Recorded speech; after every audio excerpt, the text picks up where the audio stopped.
treatment facility for cancer. It is a subsidiary of the Tata Hospital. So I welcome him.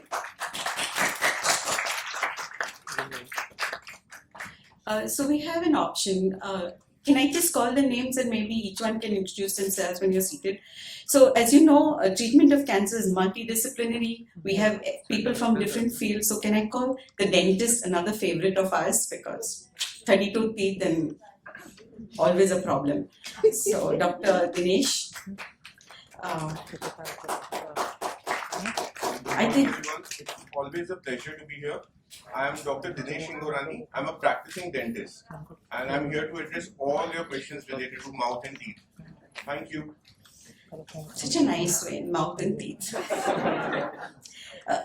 I think Dr. Nag has said it multiple times, and so many of you all talk to the nurses, the counselors, the psychologists about these issues, and sometimes it doesn't get addressed. So we have Dr. Supriya Puranik, the tiny doctor, the one who delivers our babies. Always grateful. Hello, I'm Dr. Supriya Puranik. I'm a gynecologist and test tube baby consultant. Unfortunately, Dr. Anupama Mane, who was supposed to be our oncosurgeon, is not keeping too well. So we have Dr. Joy Ghosh, and it's always nice to see men on the... So Dr. Joy Ghosh, I think we can give them a bigger hand.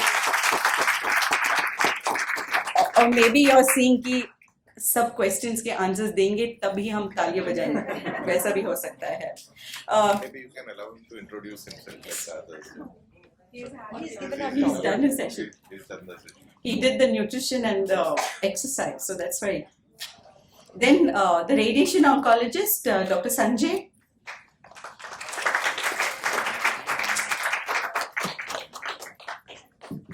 Hello, I'm Dr. Sanjay, radiation oncologist at Sayatri Hospitals.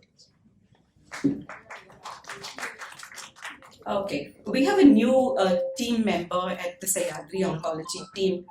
I like him, and this is my personal opinion, because he's patient, he answers each and every question. You can bug him as many times and he's always available. Dr. Srinivas?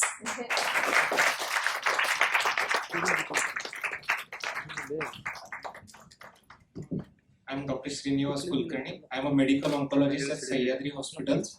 In a simple language, I'm a cancer physician. Okay? So the person who started all of this, we are ever so grateful, because it was a concept that has reached out to over thousands of women, have benefited so many across these 9 years. Can I invite Ms. Devika Biljwani to please? She's not only a chairperson of the WCI, that is the Women's Cancers Initiative, but she's also a survivor, and she's your voice again. नमस्ते, मैं women's cancer initiative की vice president हूँ और हम Tata memorial hospital के साथ partnership 2003 में शुरू की थी और डॉक्टर सुदीप गुप्ता हमारे इंस्पिरेशन है, हमारे जनरल सेक्रेटरी हैं और हम ये कॉन्फ्रेंस 10 साल से शोना जी के साथ, नाग फाउंडेशन के साथ हम पार्टनर कर रहे हैं. बहुत खुशी हुई है मुझे यहाँ. Thank you. I'm sorry, the bone doctor, the doctor who was supposed to help us deal with our bones, is unfortunately still stuck in surgery, but if possible, he will join us. But if you have any questions, you can always address to all of them. Is there? Sonia? So, then your voice. We have Dr. Sonia Basu. She's the director of Keto, I'm not sure. Keto. Okay, she's helping a lot of our patients who don't have access to treatment to get access to financial access to treatment. So, Also a survivor. Hi everyone. I think I know a few of them because I finished my treatment I think 2 years back, and after that I had this thing of working with ma'am and working with NAG Foundation to help as many of us as possible, and in whatever way possible I've been part of this group, and it's always a very nice and happy feeling to answer questions and to help people, little bit decrease their anxieties about various things, since the survivors or somebody who has gone through it has a feeling of being there, done that. So we like to help people who are going through it, and it's really nice to be here. So let me ask you very honestly, who's your biggest support? Huh? Your husband? So, or your caregiver, not necessarily husband, it could be children, it could be anybody. So, on behalf of all the caregivers, can I invite Mr. Ankur Mathur to please represent all the caregivers?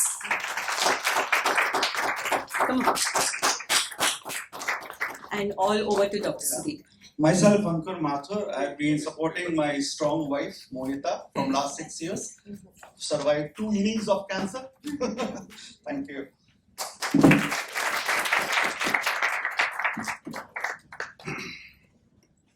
नमस्कार, अभिनंदन, good afternoon. मैं बहुत खुश हूँ यहाँ पर आकर। ये नौवां अवसर है जब ये कॉन्फ्रेंस ऑर्गेनाइज हो रही है। इसके लिए डॉक्टर शोना नाग को, उनकी टीम को, मिसेस भोजवानी को और आप सबको बहुत बहुत बधाई। जैसा कि आप सबने देखा, हमारे बीच आज बहुत ही अनुभवी, बहुत ही जानकार and very distinguished individuals on the panel. तो आप इनको ग्रिल करिए। जैसा कि रेबेका जी ने बोला, मैं आपकी वॉइस बनूंगा, मैं भी आपके साथ इनसे तरह तरह के सवाल करूंगा और बीच बीच में हम डॉक्टर शोना नाग से भी कुछ सवाल पूछेंगे। बिल्कुल नहीं। तो चलिए शुरू करते हैं मिसेस भोजवानी से, क्योंकि वो हमारी विमेंस कैंसर इनिशिएटिव की उपाध्यक्ष हैं और उनको भी बहुत अनुभव है। उन्होंने काफ़ी कार्य किया है पेशेंट्स के लिए, सर्वाइवर्स के लिए। उनका एक बहुत बड़ा एनजीओ है। तो मिसेस भोजवानी, आप बताइए कि आप आज सबके बीच में आपके ओपनिंग रिमार्क्स क्या हैं? मैं एक चीज आपको सबको कहना चाहती हूँ। आप मुझे देखते हो, मुझे 2000 में ब्रेस्ट कैंसर हुआ था। 20 साल तो हो गए। बिल्कुल लगता नहीं है। लोग मुझे पूछते हैं, अच्छा आपका एक्सपीरियंस क्या था? मैं भूल गई हूँ। Which means you can lead an absolute normal life. आप सब ये याद रखें कि ये छोटी चीज हुई है हमारे जिंदगी में। हम बच्चा पैदा करते हैं, इतनी बड़ी चीज है वो। हम जिंदगी देते हैं, which means how much power you have. Cancer तो बहुत ही छोटी चीज है। ये समझ के ना, एवरीथिंग यू डू, जो आप करें, एक्सरसाइज करें ना करें, ट्रीटमेंट करें ना करें, ये याद रखें कि ये चीज भी बस खत्म होने वाली है। पार हो गए हम बढ़ने वाले हैं। और मेरा ये रिमार्क आप रोज याद करें कि this was something that we could tackle. हो गया, खत्म, बस आगे बढ़ो। मिस्टर माथुर, अगला मैं आपसे पूछता हूँ, आप क्या कहना चाहते हैं? इनको एक प्लीज माइक दीजिए। You all are doctors, you all are specialists. But to me, actually, when it started, I mean, when the first time my wife had this in 2015, we actually melted down, both of us, and my son was just 7 years at that time. So it was a very big thing for us. And that time, only thing what we understood after understanding, meeting all the doctors is, we should treat cancer as only a 6-alphabet word. The issue happens is when we attach emotions to it, when we attach melting down on this thing can go wrong, that thing can go wrong, the treatment may not be successful, and we stop trusting doctors, we stop believing that we can come out of it, then the issue happens. But when I think Mohita was anyway very strong, I don't have to do much to build her confidence level, and her willpower actually helped us come back with it. And it was 2 innings for her. First innings sailed through, we all got very happy. Now nothing is going to happen. 2019 again she got it, and it was a recurrence, and then we faced through chemotherapies and radiations, RFAs, surgery, everything. She is now out of it again, 2 years now, and she is fighting through.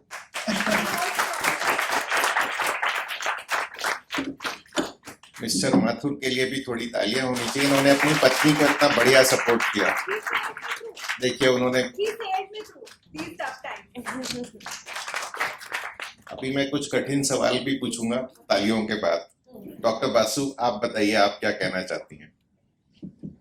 So, जब मेरा diagnosis हुआ, it was I'll tell you a little before that. So I lost my father from lung cancer in 2019 Jan, and I think because I was so much in grief because my father was the closest person that I had, and that grief within me because I would not let it out, and because to the world I was normal, moved on.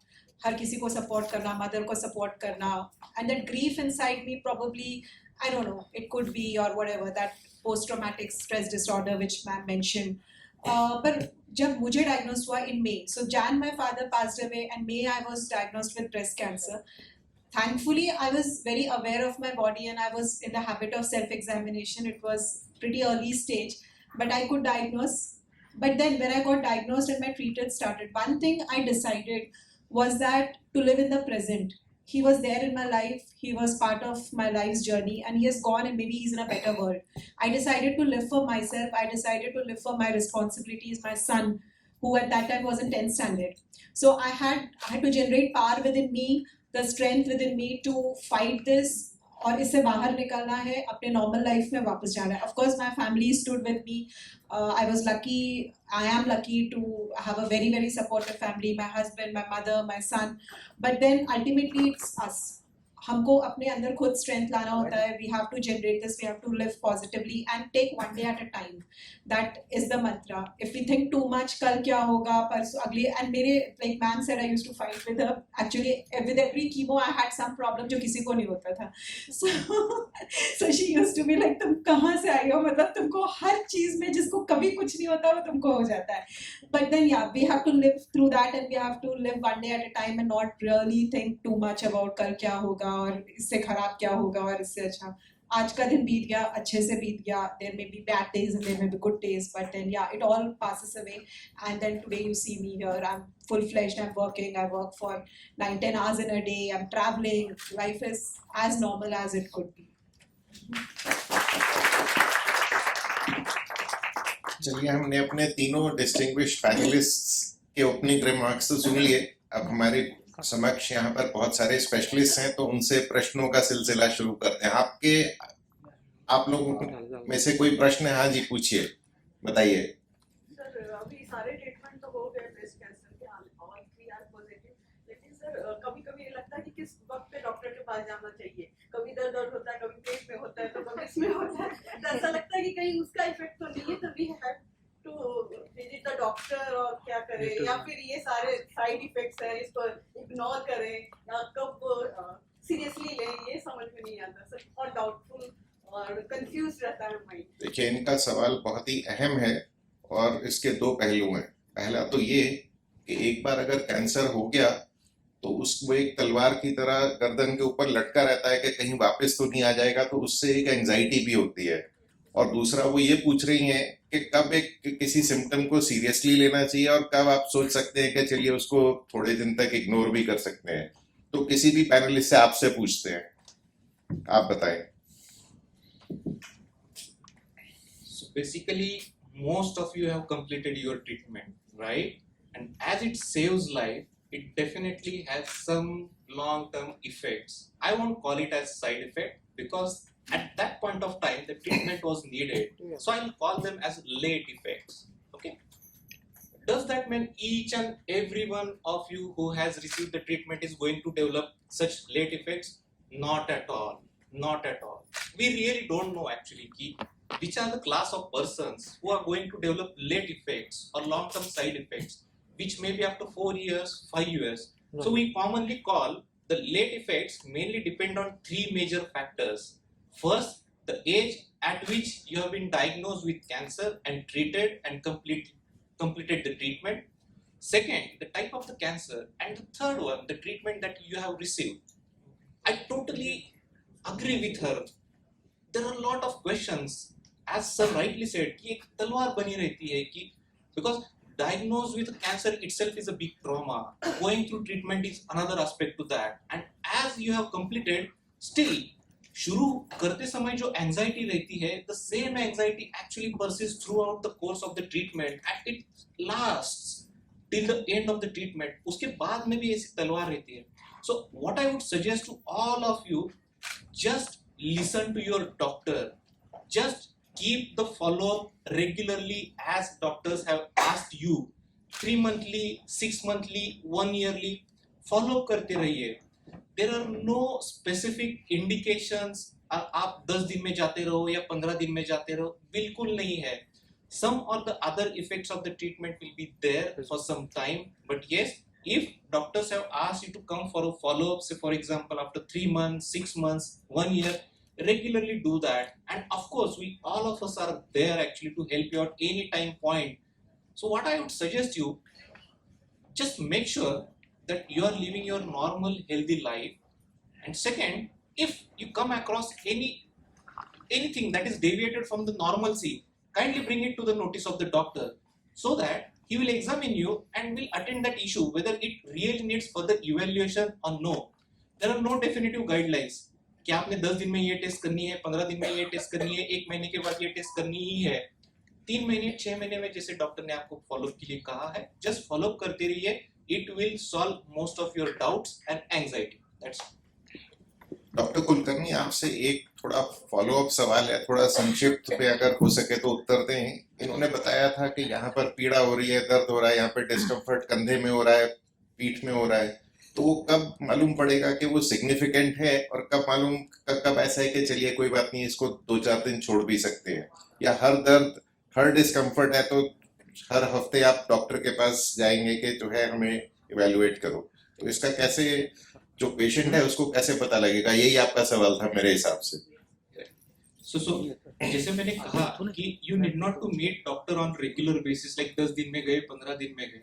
आपको ये देखना है कि whether your symptoms are really related to your ongoing treatment. Say for example, आपने treatment complete कर चुके हैं, आप कुछ हार्मोनल टैबलेट्स पे हैं, you're on some calcium supplements, you're on some bone strengthening exercises. Some of them also can have some kind of side effects, and that was the main reason why I said repeatedly consult your doctors, because some of these effects may be related to your ongoing treatment. So जो hormonal treatment चल रहा है उससे भी related हो सकती है. Second thing, वो आपके जो कंप्लेंट्स है, if they are remaining in intensity, severity, और जो सिवियरिटी है उसका वो अगर सेम रह रहा है, बढ़ रहा है, if it is interfering with your activities of daily living, then it may needs to be addressed by some of the other investigation that your physician will advise. So otherwise you continue. अगर आपके doctor बोलते हैं कि आपको कुछ छोटे से joint pains हो रहे हैं, you're on hormonal treatment, and we feel that sometimes the hormonal treatment can cause these kind of non-specific bone pains or joint pains. So you can keep a watch, take some temporary analgesics. If it gets relieved, we will wait and watch. If the pain starts increasing, if it incapacitates you, if it starts affecting your activities, then yes, we will definitely go into the details of that and we will evaluate that. चलिए, बहुत बढ़िया. इन्होंने ये बताया कि अगर कोई symptom नया है, रिसेंटली हुआ है, जा नहीं रहा, आपकी दिनचर्या में कुछ बाधा डाल रहा है, तो उसको सीरियसली लें. और अगर पर्टिकुलरली अगर 1, 2, 3, 4 हफ्ते तक अगर वो बरकरार है तो जरूर डॉक्टर के पास जाएं और वो आपकी जांच करेंगे. लेकिन इन्होंने ये भी बताया कि जो ट्रीटमेंट है, चाहे वो सर्जरी हो, कीमोथेरेपी हो, या फिर हार्मोन थेरेपी हो, रेडियोथेरेपी हो, उसके कुछ साइड इफेक्ट पॉसिबल हैं. कंधे में दर्द, कंधे में स्टिफनेस, कभी कभी बॉडी में दर्द, हाथ में मूंगी आना, ये सब बरकरार भी रह सकता है. तो बहुत ज़्यादा एंजाइटी अपने ऊपर ना लें. चलिए, thank you very much doctor Kulkarni. अभी किसी और के मन में कोई सवाल है तो आप पूछ सकते हैं. हाँ जी, एक उधर से हाथ उठा, आप बताएं.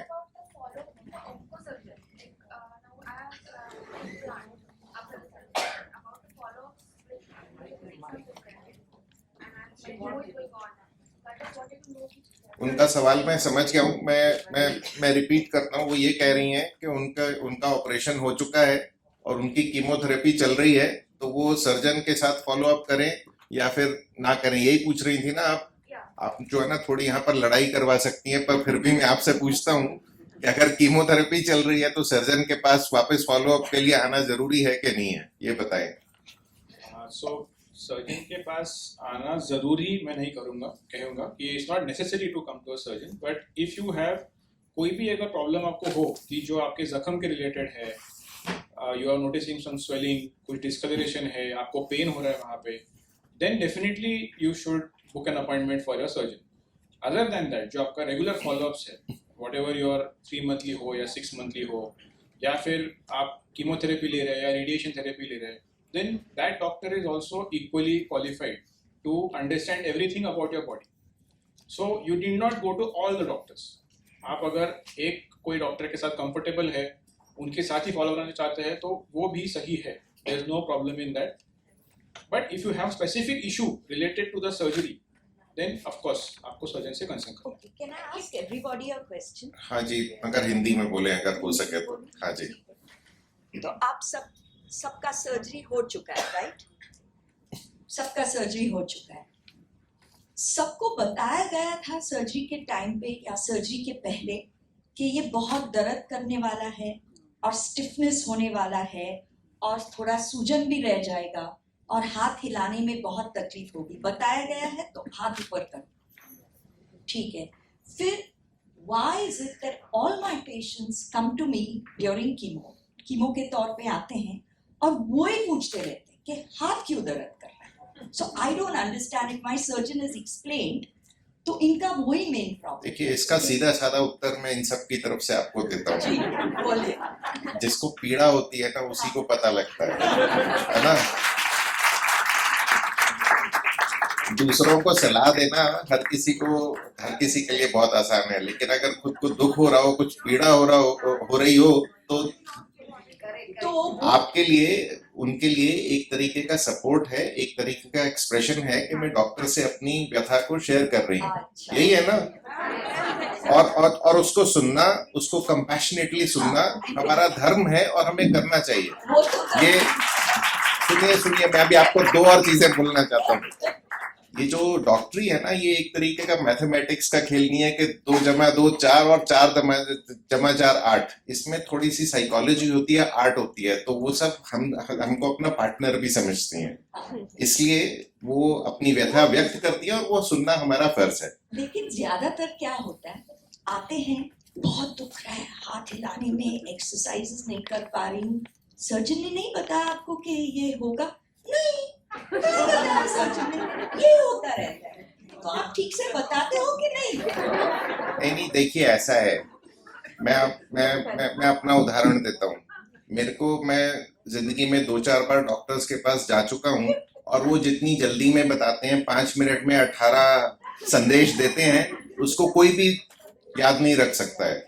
और जो है उसके बाद अगर मैं जाके फिर से पूछूं, क्योंकि मैं डॉक्टर हूँ, मुझे वो आराम से वापस बता देते हैं. लेकिन ये एक नेचुरल ह्यूमन टेंडेंसी है कि उस समय स्ट्रेस के टाइम पे आपको 5 मिनट में 20 जो उपदेश हैं वो ध्यान नहीं रहते हैं, है ना. तो सर्जन ने बताया है, लेकिन फिर भी बार बार पूछना उनका फर्ज है. हाँ जी, आप बताएं. एक्चुअली मेरा सर्जरी मुंबई में हुआ था और ट्रीटमेंट मैम.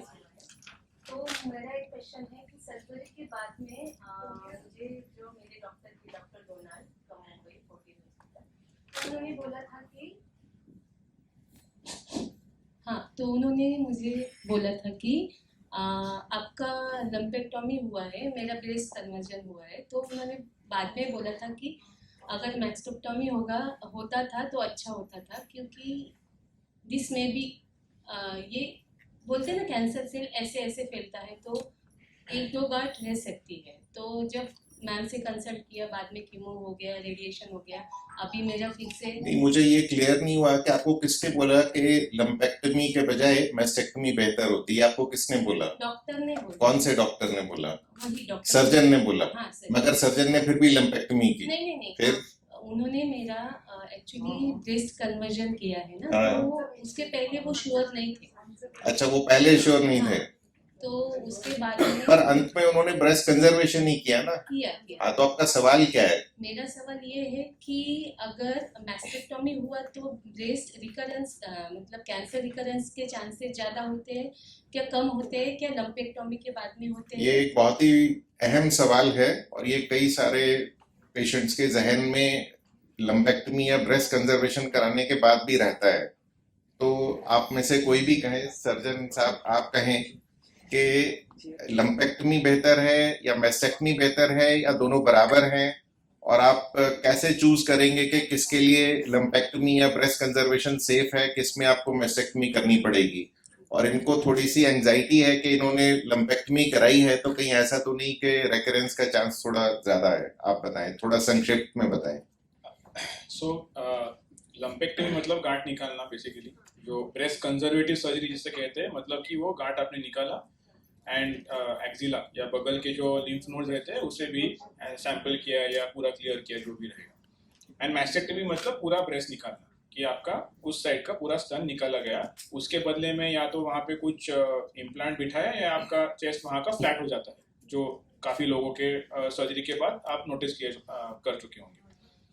नाउ ये दोनों ऑपरेशन के लिए जिसे इंडिकेशंस कहते हैं, यानी कि वो औरत के लिए कौन सी ऑपरेशन सही है, that has to be decided as per वो पेशेंट के वो पेशेंट के रिपोर्ट्स के हिसाब से। So according to that women's reports you can decide कि ये ऑपरेशन इनके लिए सही है कि नहीं। कुछ पेशेंट रहेंगे जिनके लिए ब्रेस्ट कंजर्वेशन या ब्रेस्ट बचाना पॉसिबल है और सही भी है, क्योंकि आप प्रॉपर वो ट्यूमर निकाल सकते हैं और बीमारी कहीं छूटेगी नहीं। ओके, ये सेफ है, कर सकते हैं। कुछ और तरीके के पेशेंट होते हैं जिनमें ये ऑपरेशन पॉसिबल नहीं है, क्योंकि ब्रेस्ट में बीमारी की मात्रा बहुत ज़्यादा है, and that point in time आप ब्रेस्ट बचा के ऑपरेशन नहीं कर पाएंगे। So as per the individual reports, कि एक पेशेंट और एक पेशेंट, उनके रिपोर्ट्स के हिसाब से ये डिसाइड होता है कि किनको ये पॉसिबल है, ब्रेस्ट कंजर्वेशन किन्हें पॉसिबल है। Second thing is breast conservation अगर करना हो, all these patients have to receive radiation also. जिन्हें भी आप ब्रेस्ट कंजर्वेशन ऑफर करेंगे, आज अगर मैं कोई पेशेंट को ऑफर करूंगा कि आपका लंपेक्टमी करेंगे, that patient has to have access and has to be able to take radiation afterwards.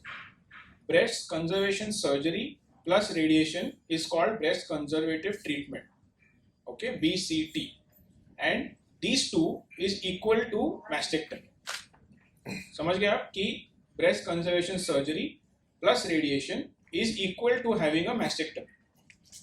Okay, so if you are going to take radiation and breast conservation possible है आपके लिए, then it is equivalent, there is no difference कि recurrence इसमें ज़्यादा है इसमें कम है, कुछ फर्क नहीं है।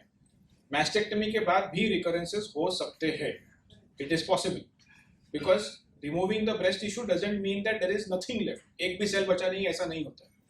there are still some cells remaining behind which has a potential कि वहाँ आ सकता है। सो मैस्टेक्टमी करना ज़्यादा सेफ है, ये बात गलत है, but depending on the woman वो इंडिकेशन अलग अलग रहेंगे। आणि प्लास्टिक सर्जरी केलं असेल तर म्हणजे ब्रेस्ट पूर्ण काढलं आणि त्याच्यानंतर त्याच्यावरती हां, सो प्लास्टिक सर्जरी केल्याने तुमचं रिकरन्सचे चान्सेस वाढत नाहीत काही। आपण आता ब्रेस्ट वाचवणं किंवा काढणं याच्याबद्दलच बोलतो। सो ब्रेस्ट बचाना या रखना, प्लास्टिक सर्जरी उसके ऊपर जो हम कॉस्मेटिक पर्पस के लिए करते हैं, उससे हमारे ब्रेस्ट के ऊपर रिकरेंस का चांस जो है वो कोई चेंज नहीं होता है। इन्होंने बहुत बढ़िया जानकारी दी।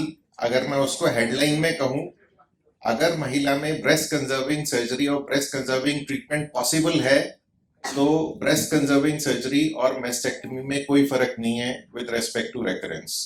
और जनरली आजकल इंडिया में और सारी दुनिया में जो अच्छे सेंटर्स हैं, उसमें जो लोकल रेकरेंस रेट होता है ब्रेस्ट कंजर्वेशन के बाद या फिर मेस्टेक्टमी के बाद, वो 2 या 3% से भी कम होता है। और जैसा कि उन्होंने बताया कि उसमें रेडियोथेरेपी की बिल्कुल ज़रूरत पड़ती है अगर ब्रेस्ट कंजर्वेशन कराएं। एक और इसी से जुड़ा हुआ मुद्दा है जो आपसे पूछूंगा। इन्होंने रेडियोथेरेपी के बारे में बात की, तो कई सारी महिलाओं के अंदर एक ये भी सवाल होता है कि रेडियोथेरेपी क्यों लेनी है, रेडियोथेरेपी से कुछ गड़बड़ हो जाएगी, हार्ट है, लंग है, तरह के और स्ट्रक्चर्स हैं। तो थोड़ा संक्षिप्त में आप बताएं कि रेडियोथेरेपी सेफ है कि नहीं है। जैसे कि ब्रेस्ट कंजर्वेशन सर्जरी के बाद जो रेडियोथेरेपी लगता है या फिर मैस्टेक्टमी के बाद हम डिसाइड करते हैं कि ये महिला को रेडिएशन चाहिए, तो डिपेंड करता है उनके स्टेज पे। तो बेसिकली रेडिएशन जो मैं बोलता हूँ, बहुत सारे नेट पे है कि रेडिएशन से ये टॉक्सिसिटी होता है, हमें no one tells you in detail कि ब्रेस्ट रेडियोथेरेपी साइड इफेक्ट्स क्या होते हैं। तो to make you understand, basically radiation therapy कुछ भी नहीं मगर एक्सरे ट्रीटमेंट, जैसे आप छाती के एक्सरे लेते हैं, सिर्फ उसी की तरह रेडिएशन भी होता है, बट डिफरेंस उतना ही है कि वो किलोवोल्ट्स में मेजर करते हैं, मगर रेडिएशन मेगावोल्ट्स में होता है, ताकि थोड़ा डीप पेनिट्रेशन हो, थोड़े सॉफ्ट टिश्यूज को रेडिएट करे, जो ब्रेस्ट टिश्यू हो वहाँ पे रेडिएट करने के लिए। हाँ कॉम्प्लिकेशंस है, ऐसा नहीं बोल रहा हूँ कि लंग को कॉम्प्लिकेशन है, हार्ट को कॉम्प्लिकेशन है, लेकिन वो सब लिमिटेड इसमें होता है। हम जब रेडिएट करते हैं, हमारे फिजिसिस्ट होते हैं, जो हमारी टीम होती है जो प्लान करती है, तो हम देखते हैं कि लंग को कितना डोज दे सकते हैं, हार्ट को कितना डोज दे सकते हैं, और विभिन्न प्रकार के टेक्निक से अभी रेडिएशन इतना इम्प्रूवमेंट हो चुका है। शायद अगर 20 साल 30 साल पहले जब बहुत सारे रेडिएशन सेंटर्स में कोबाल्ट थेरेपी करके होता था, जो पूरा चेस्ट वॉल को यूं जला देता था, लिटरली द टर्म वो बोलते थे जला देना। अभी भी लोग ऐसे बोलते हैं कि रेडिएशन से जल जाता है, कुछ काला पड़ जाता है, या फिर हार्ट को तकलीफ हो जाता है, पूरे बॉडी में रेज चले जाते हैं, हम रेडिएशन के बाद अभी ये बाहर नहीं जा सकते, लोगों के साथ मिलजुल नहीं सकते क्योंकि हमारे बॉडी में रेडिएशन आता है। दोज आर ऑल मिसकॉन्सेप्शंस, ऐसा कुछ होता नहीं है। रेडिएशन जो है, जैसे आप रेडिएशन लेंगे आपके फोकस एरिया में, जैसे कि ब्रेस्ट को देना तो सिर्फ वही एरिया को रेडिएशन गिरेगा, वो भी एक्सरे ट्रीटमेंट की तरह, लेकिन थोड़ा नंबर ऑफ एक्सपोजर थोड़ा ज़्यादा रहेगा एक्सरे को अगर हम कंपेयर करेंगे तो, लेकिन वो ट्रीट करने के लिए सिर्फ वही एरिया पे फोकस करके देते हैं और कुछ होगा नहीं। और हार्ट को और लंग की बात करते हैं तो कॉम्प्लिकेशन को सेव करना बहुत सारे एडवांस टेक्निक्स हैं। हमारे कुछ डोज होते हैं, जब हमको रेडिएशन देते हैं, 15 दिन का रेडिएशन किसी को मिला होगा, किसी को 20 दिन का मिला होगा, तो जब 15 दिन या 20 दिन का रेडिएशन देते हैं तो हम देखते हैं कि कुछ कट ऑफ पॉइंट होता है लंग का या हार्ट का, and we keep that restrictions very very tight, we don't cross those restrictions most of the times. चलिए बहुत बढ़िया। इन्होंने ये बोला कि जनरली काफी सेफ है रेडियोथेरेपी और आजकल काफी मॉडर्न टेक्निक्स भी आ गई हैं। आप पूछें। HER negative and HER positive, what are the types of breast cancer?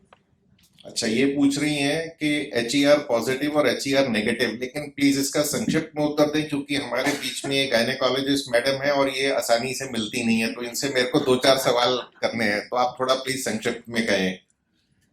Yes, काफ़ी अच्छा सवाल है, क्योंकि जब ब्रेस्ट कैंसर का डायग्नोसिस होता है तो सबसे पहले हम लोग ये जानने की कोशिश करते हैं कि उसका बायोलॉजी क्या है, उसका नेचर क्या है, स्वरूप क्या है, और उसके लिए हम लोग मेनली 3 टेस्ट एडवाइस करते हैं। आप सबको पता है, हम लोग चेक करते हैं ईस्ट्रोजन रिसेप्टर, सेकेंड है वो प्रोजेस्टेरोन रिसेप्टर, एंड थर्ड है HER2, that is you are talking about whether positive और नेगेटिव। बेसिकली ये जो 3 चीजें रहती है, ये हम लोग इसलिए करते हैं कि before the start of the treatment we should be aware कि हम लोग जो ब्रेस्ट कैंसर ट्रीट कर रहे हैं उसकी बायोलॉजी क्या है, how it is going to behave in future.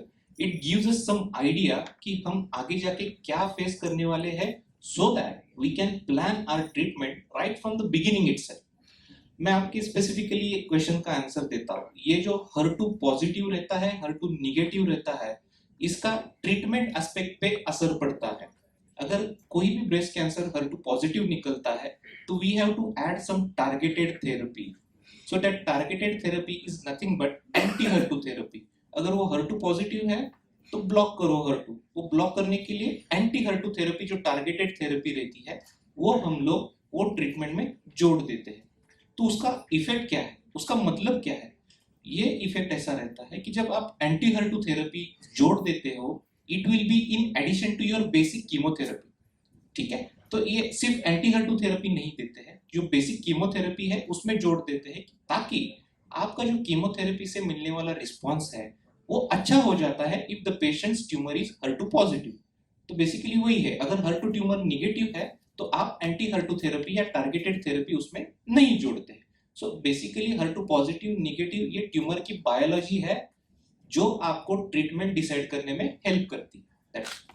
चलिए बहुत बढ़िया। अभी ये हमारे बीच में डॉक्टर पुरानिक है।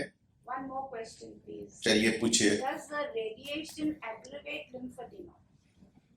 ये तो बहुत इन्होंने टेक्निकल सवाल पूछा है, लेकिन इसका थोड़ा संक्षिप्त में प्लीज उत्तर दें। थोड़ा सा एक्सप्लेन कर दीजिए। बताइए। आपके सवाल का क्वेश्चन, हाँ यस, मैं हाँ बोलता हूँ। रेडिएशन से लिम्फेडिमा का प्रभाव परसेंटेज बढ़ जाता है, लेकिन वो जब होता है जब सर्जन्स एक्सिला को डिसेक्ट करते हैं। डिसेक्ट करने के बाद, अभी शायद बहुत साल पहले ऐसा होता था कि एक्सिला को डिसेक्ट करने के बाद बहुत सारे रेडिएशन ऑन्कोलॉजिस्ट ब्रेस्ट को भी ट्रीट करते थे, एक्सिला को भी रेडिएशन देते। लेकिन अभी अगर एक्सिला में नोड पॉजिटिव नहीं है, जैसे कि सर्जन ने आपके कुछ 10 या 12 नोड निकाले होंगे, उसमें एक भी पॉजिटिव नहीं है और कीमो लिया, उसके बाद रेडिएशन के लिए आए, तो हम लोग फील्ड ऐसा बनाते हैं रेडिएशन का कि एक्सिला को कोई डोज ना जाए। और ऐसा भी होता है कि बहुत बार हम जो, अगर आप रेडिएशन लिए होंगे तो आपको पता है कि टेक्निक का नाम होता है 3D CRT, जो रेडिएशन टेक्निक बोलते हैं, IMRT बोलते हैं। तो जब 3D CRT पे करते हैं, ऐसे टेक्निक्स पे जो मशीन में लीव्स होते हैं, मल्टी लीफ कॉलीमेटर बोलते हैं, उनको हम शेप करके एक्जिला से बचाते हुए वहाँ पे शेप करके देते थे कि एक्जिला को कोई रेडिएशन ना दे। मगर अगर एक्जिला में नोड पॉजिटिव है, जो हाई रिस्क फीचर्स है, तो हम अवॉइड नहीं कर सकते, एक्जिला को रेडिएशन देना ही पड़ता है सम सिनेरियोज। तो वो टाइम में पेशेंट को बोलते रहते हैं कि एक्सरसाइज जारी रखे, रेडिएशन के बाद भी एटलीस्ट 1 or 2 months के लिए हाथ का मूवमेंट जारी रखे ताकि लिम्फेडिमा एग्रीवेट ना हो जाए। So the short answer to your question is that yes, lymphedema can be. Yeah, I tried a lot of exercises. I mean, I tried a lot, but it just aggravated. It's still aggravated. देखिए कुछ जो side effects हैं वो हो जाते हैं सारे precautions लेने के बावजूद, पर जैसा कि इन्होंने बताया आजकल भरसक यही प्रयत्न रहता है कि लिम्फेडिमा ना हो, सर्जरी कम की जाए, और अगर सर्जरी हुई है तो वहीं पर रेडिएशन जहां तक हो सके उस जगह को ना दो। तो अभी डॉक्टर पुरानिक हमारे बीच में है, इनके लिए आपके पास कोई प्रश्न है? नहीं तो फिर मैं पूछूंगा प्रश्न आपकी तरफ से। ओके, आपका प्रश्न नहीं है तो मैं आपसे पूछता हूँ। देखिए इंडिया में, सारी दुनिया में भी यंग महिलाओं को होता है ब्रेस्ट कैंसर, और उनके जो प्रॉब्लम्स हैं वो थोड़े यूनिक होते हैं। तो मेरे पेशेंट्स कई बार मुझे बोलते हैं कि मेरे को माहवारी हो रही थी, मेंसेस हो रहे थे, वो भी बंद हो गए। तो उससे कुछ लोग घबरा जाते हैं ट्रीटमेंट लेने के दौरान। दूसरा उनका सवाल ये होता है कि कई सारी महिलाएं जो है जिनको परमानेंटली माहवारी बंद हो जाती है, उनको मेनोपॉजल सिम्टम्स हो जाते हैं। वो बोलती हैं मुझे गर्मी लग रही है अचानक, मुझे जो है चिड़चिड़ापन हो गया है। उनके हस्बैंड मुझे बोलते हैं कि ये जो है मेरे ऊपर आजकल ज्यादा खफा रहती है। तो ये कई सारे पेशेंट्स ने मुझे बोला है, और कुछ पेशेंट्स ने और उनके हस्बैंड्स ने मुझे ये भी बोला है कि उनको कुछ सेक्सुअल प्रॉब्लम्स भी हो रही हैं। तो आप इन सारी चीजों के बारे में बताएं कि जो है ये मेंसेस क्यों रुक जाते हैं, इनका रुकना सही है या गलत है, इसके बारे में क्या करना चाहिए, मेनोपॉजल सिम्टम्स के बारे में क्या करना चाहिए, और महिलाओं को इन जनरल कोई एडवाइस बताएं। तो ये जो ब्रेस्ट कैंसर है, वो ब्रेस्ट कैंसर हार्मोन डिपेंडेंट भी हो सकता है ना। आज अभी वही डिस्कशन अपना चल रहा था, ये हार्मोन डिपेंडेंट है या नहीं है। जब वो हार्मोन डिपेंडेंट रहता है तो हमें हार्मोन्स बंद करने पड़ते हैं, तो मेनोपॉज तो लाना ही पड़ता है। वो वैसे ही चालू रहा तो फिर हमारा कैंसर एग्रीवेट हो सकता है या रिकरेंस हो सकता है, वो चांसेस ज़्यादा रहते हैं।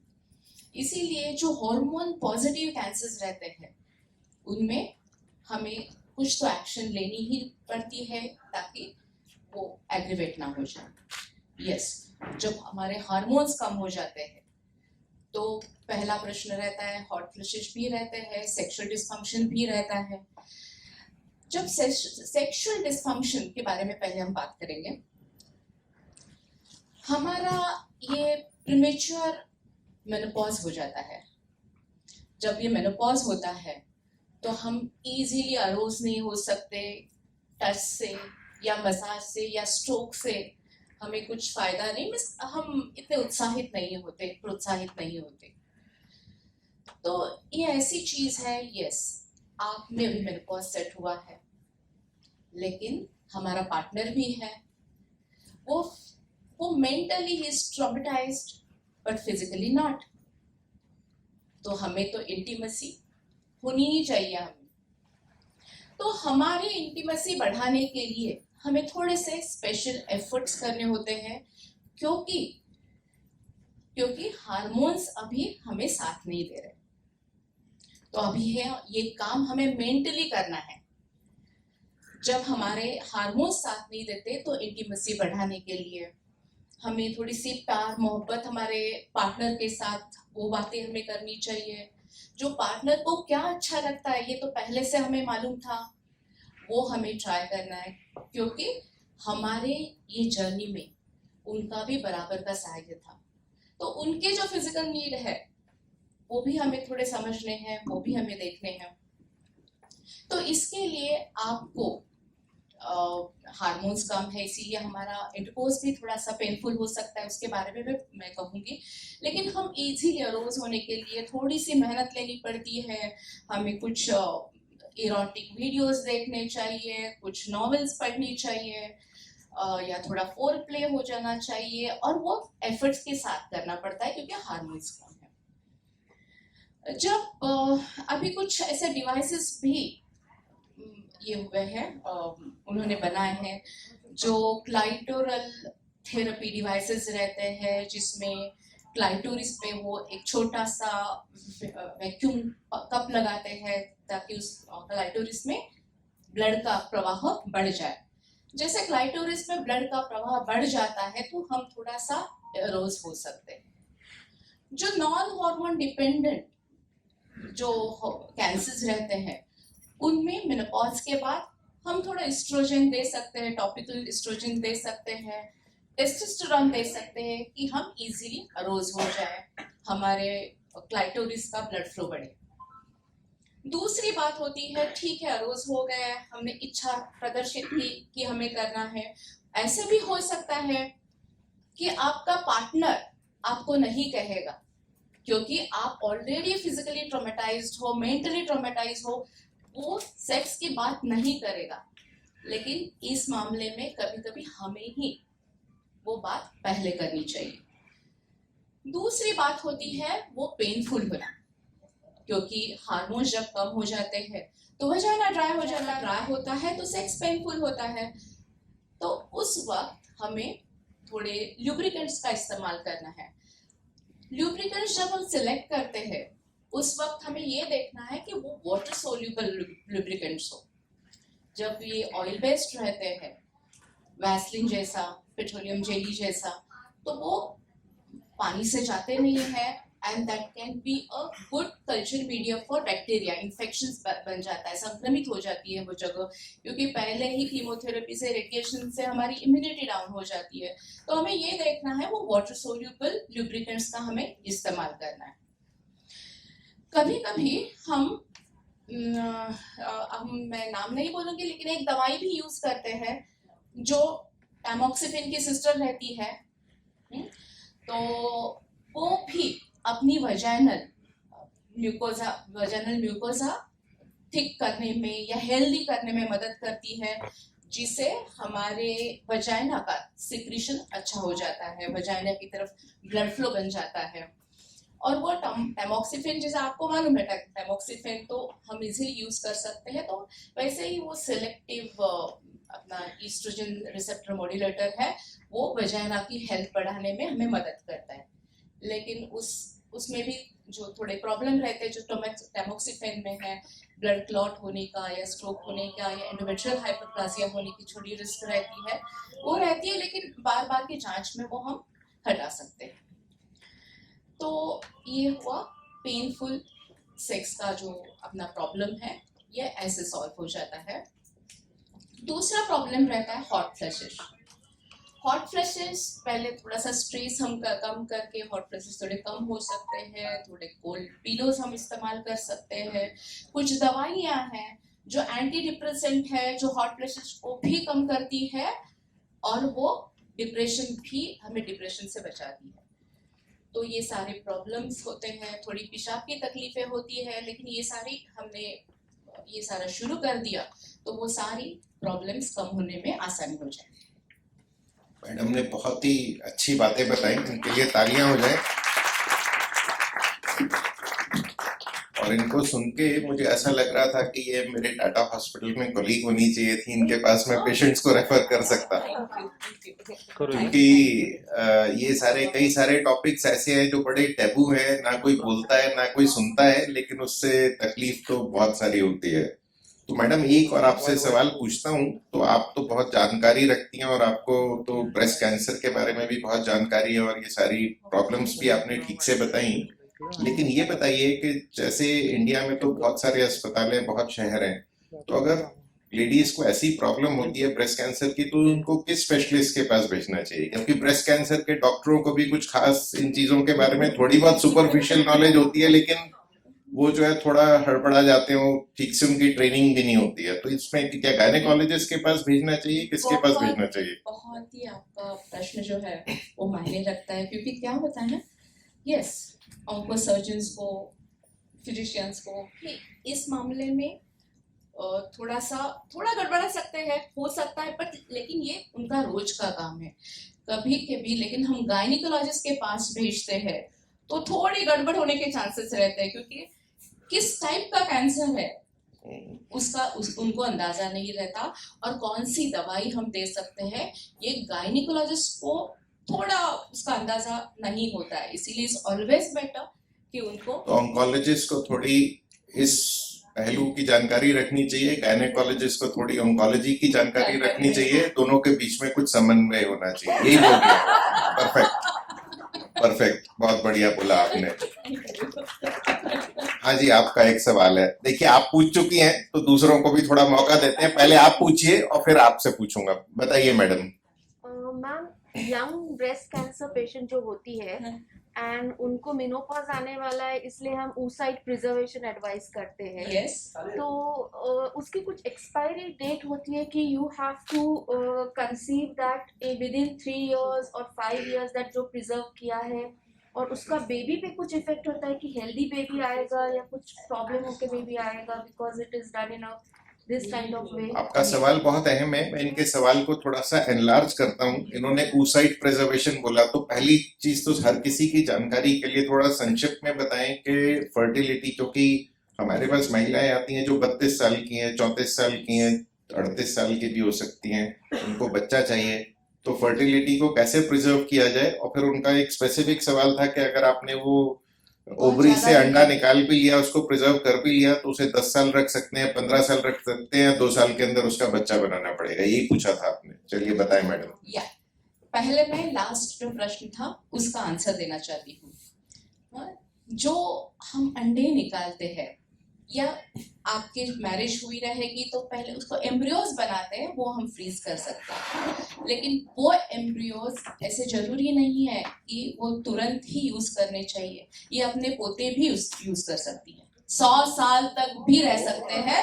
लेकिन प्रॉब्लम यही है हर महीने हर साल उसका हमें रेंट देना पड़ता है, दैट्स द ओनली थिंग। लेकिन वो कितनी भी साल रह सकते हैं, वो उस कंडीशन में उनको बिल्कुल डैमेज नहीं होता। उसको शून्य के 80 डिग्री नीचे रखते हैं, 160 डिग्री नीचे रखते हैं, लिक्विड नाइट्रोजन में रखते हैं, इसलिए उसका मेटाबॉलिज्म खत्म हो जाता है। तो जैसा कि इन्होंने बताया वो 50 साल भी रह सकता है। उसको 0 डिग्री पे नहीं रखते, उसको बहुत नीचे रखते हैं, उसको प्रिजर्व करके। हाँ, जो अभी हमने बात छेड़ी कि बहुत यंग पॉपुलेशन में भी अभी ये ब्रेस्ट कैंसर हो रहा है, तो फर्टिलिटी प्रिजर्वेशन हमें मालूम है कि जब हमें कैंसर होता है तो हमें कीमोथेरेपी देना पड़ेगा, हमें रेडिएशन देना पड़ेगा। इन सारी चीज़ों से हमारी जो एग्स रहती है, एग्स भी फास्ट ग्रोइंग रहती है, उनका भी ग्रोथ एकदम फटाफट होता है। जैसे कैंसर सेल्स मारने के लिए हम कीमोथेरेपी देते हैं जो फास्ट ग्रोइंग है, तो उसका असर हमारे एग सेल या स्पर्म सेल इस पे हो जाता है, और इसीलिए हमारी फर्टिलिटी एकदम कम होने के चांसेस रहते हैं। और कभी कभी हमारे वो सेल्स में जो अंडे की सेल्स है उसमें म्यूटेशंस हो सकते हैं, वो थोड़े बदलाव आ सकते हैं और हमारी क्वालिटी भी खराब हो सकती है। इसीलिए हमें, हमारी फैमिली कंप्लीट अब तक नहीं हुई है, तो हमें अंडे या उसके एम्ब्रियोज बना के ट्रीटमेंट शुरू होने से पहले ही, सर्जरी के बाद आप कर सकती हूँ, लेकिन ट्रीटमेंट में radiation and chemotherapy, basically chemotherapy शुरू होने से पहले आपको वो अंडे निकाल के हमें फ्रीज करने पड़ेंगे या एम्ब्रियोज बना के फ्रीज करने पड़ेंगे। हमें कैंसर है इसका मतलब वो खराब हो गए हैं, ऐसा नहीं होता।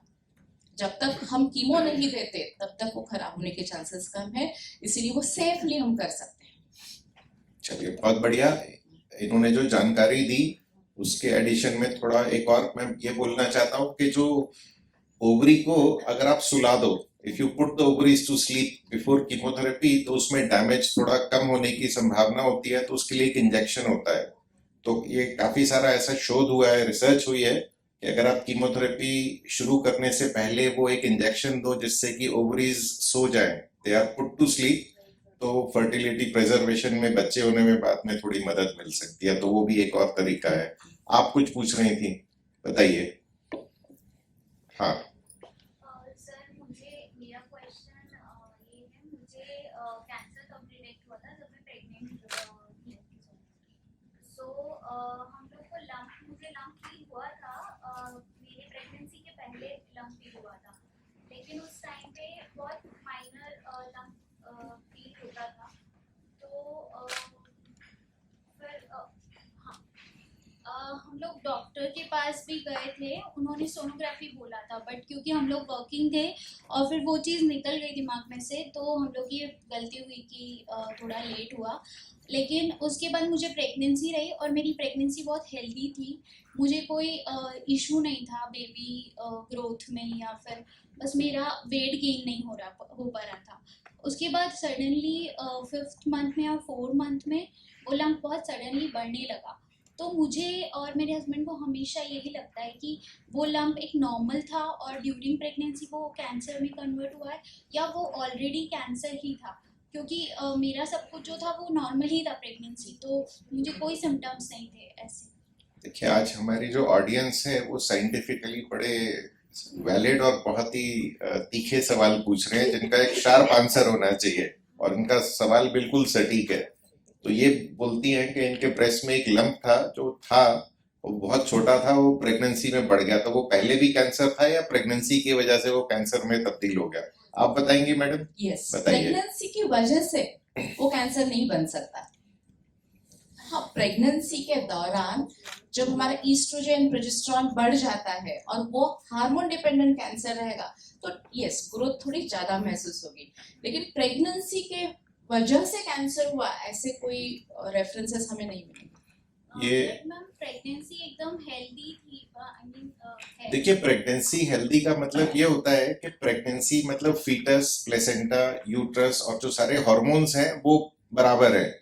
लेकिन ये मैडम ये कह रही हैं कि जो ब्रेस्ट के अंदर जो गांठ है वो प्रेगनेंसी और उससे रिलेटेड जो हार्मोन के जो सारे चेंजेस होते हैं उसकी वजह से एक नॉन कैंसर की गांठ कैंसर में तब्दील नहीं हो सकती, वो ये बता रही हैं। तो वो कैंसर होगा पहले से ही, लेकिन क्योंकि उसको हार्मोन की से थोड़ी सी आग मिली, तो उसके चलते वो थोड़ा बढ़ना चालू हो गया। और ये कई सारी महिलाओं ने हमें भी बताया है, प्रेगनेंसी के दौरान ब्रेस्ट कैंसर होना इतनी कोई कॉमन बात नहीं है, लेकिन फिर भी हम काफी सारी महिलाओं को देखते हैं जिनको ऐसा हो जाता है। तो आपकी जो कहानी है उससे ये भी एक मेरे ख्याल से एक चीज उजागर होती है कि कोई भी ब्रेस्ट का लंप हो और अगर वो नहीं जा रहा हो, तो जिस महिला को वो लंप है उसको भी सीरियसली उसको लेना चाहिए, लेकिन जिस डॉक्टर के पास जाए उनको भी थोड़ा ध्यान से देखना चाहिए कि उसको ठीक से इवैल्यूएट करें। थैंक यू, आपने बहुत बढ़िया सवाल पूछा। हाँ जी, आप बताएं। अभी एक हम अपने डेंटल सर्जन साहब से भी कुछ पूछेंगे कि जो है, क्योंकि वो भी बड़ा एक अहम पहलू है। This is a question for the gynecologist only. I want to ask. मुझे पता था कि ये सबसे पॉपुलर होने वाली हैं, एक बार शुरू हो गए। चलिए पूछिए। I want to ask कि after this breast cancer and everything, कितने मतलब should we visit the gynecologist for pap smear and everything? Because there is also a fear that sometimes breast cancer can also lead to ovarian cancer, especially if you are ER/PR positive.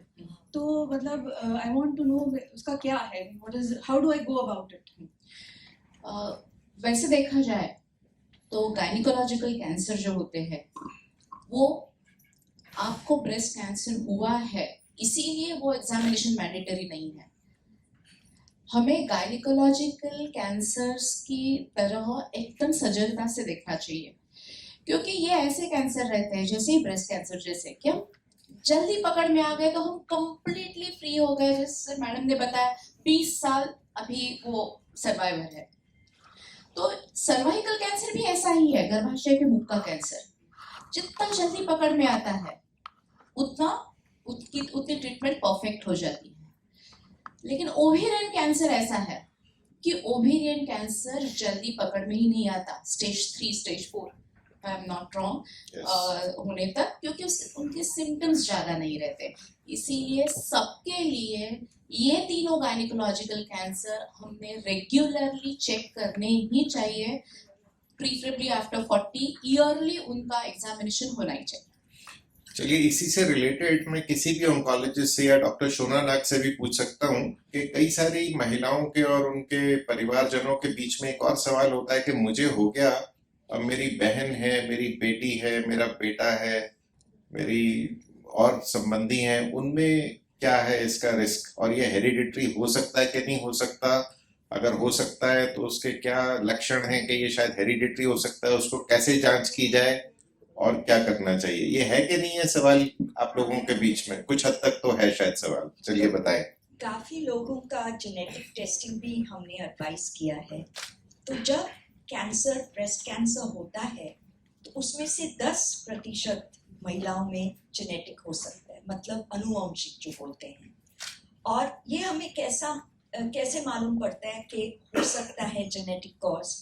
उम्र जब कम हो, 40 से कम या 50 से कम, type of breast cancer, triple negative breast cancer, फिर bilateral breast cancer दोनों side पे, फर्स्ट डिग्री रिलेटिव, माँ या बहन इसमें से किसको हुआ हो, या 2 सेकंड डिग्री रिलेटिव, मासी को हुआ हो, कजिन, चुलत बहन जे सांगतात उनको हुआ हो, तो ऐसे फैमिली में हम हिस्ट्री निकालते हैं। और ये फादर्स के साइड पे भी रह सकता है और मदर्स के साइड पे भी रह सकता है।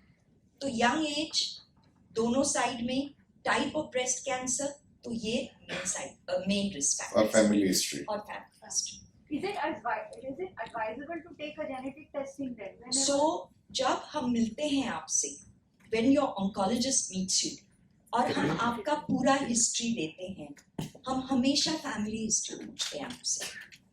अगर हमें लगे कि आपका रिस्क है और इसके लिए गाइडलाइंस रहते हैं, हम आपको एक जेनेटिक काउंसलर के पास रिफर करते हैं।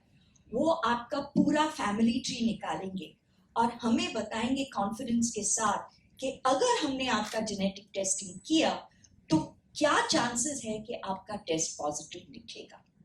फिर हम आप पे टेस्ट करते हैं, ऑलराइट, पेशेंट पे टेस्ट करते हैं, और अगर हमें म्यूटेशन मिला तो आगे की बात चलती है उसके बाद। पर अगर जेनेटिक काउंसलर हो ही ना तो फिर क्या किया जाए? Then we have to double, तो फिर हमें खुद जेनेटिक काउंसलिंग करना पड़ेगा और हम करते हैं।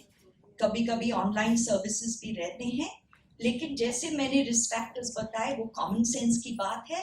अगर उसमें कोई भी रिस्क फैक्टर हो आप में तो हम यूजुअली जेनेटिक टेस्ट एडवाइस करते हैं। तो इससे एक ये भी बात उठती है कि आपने सुना होगा क्रिकेट में एक टर्म होती है जिसको बोलते हैं हरफन मौला खिलाड़ी, ऑलराउंडर, है ना? तो ऑन्कोलॉजिस्ट को गायनेकोलॉजिस्ट भी होना पड़ेगा, जेनेटिक काउंसलर भी होना पड़ेगा, है ना? ये सही तरह तरह के ज्ञान ऑन्कोलॉजिस्ट को होने और चाहिए। फिर पोस्ट सर्जिकल और पोस्ट रेडिएशन कॉम्प्लिकेशन का भी एडवाइस उससे देना पड़ेगा। उसके बारे में चलिए, बहुत बढ़िया। डॉक्टर शोना नाग एक आपके सामने एक जीवंत उदाहरण है जिनको सब ज्ञान है, इनके लिए भी थोड़ी तालियां। बैठिए। हाँ मैडम, आप बोलिए।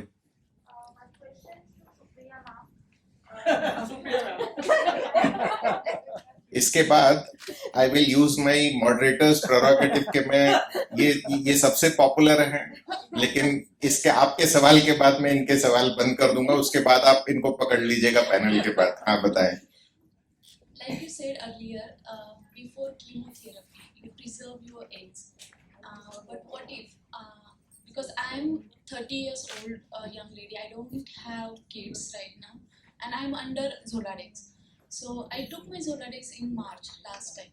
So after chemotherapy, how long you can now plan for baby, and is there any effect, like your drugs or whatever medicines you have taken, will they affect on your baby in future, like mentally or physically?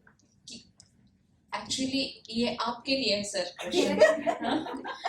चलिए हम लोग हम अपने oncologist से पूछते हैं, उनको भी थोड़ा मौका देते हैं कि उनकी दवाइयां जो हैं वो फ्यूचर प्रेगनेंसी के लिए हार्मफुल हो सकती हैं, और कौन सा कितना पीरियड होना चाहिए जिसके बाद प्रेगनेंसी सेफ हो सकती है।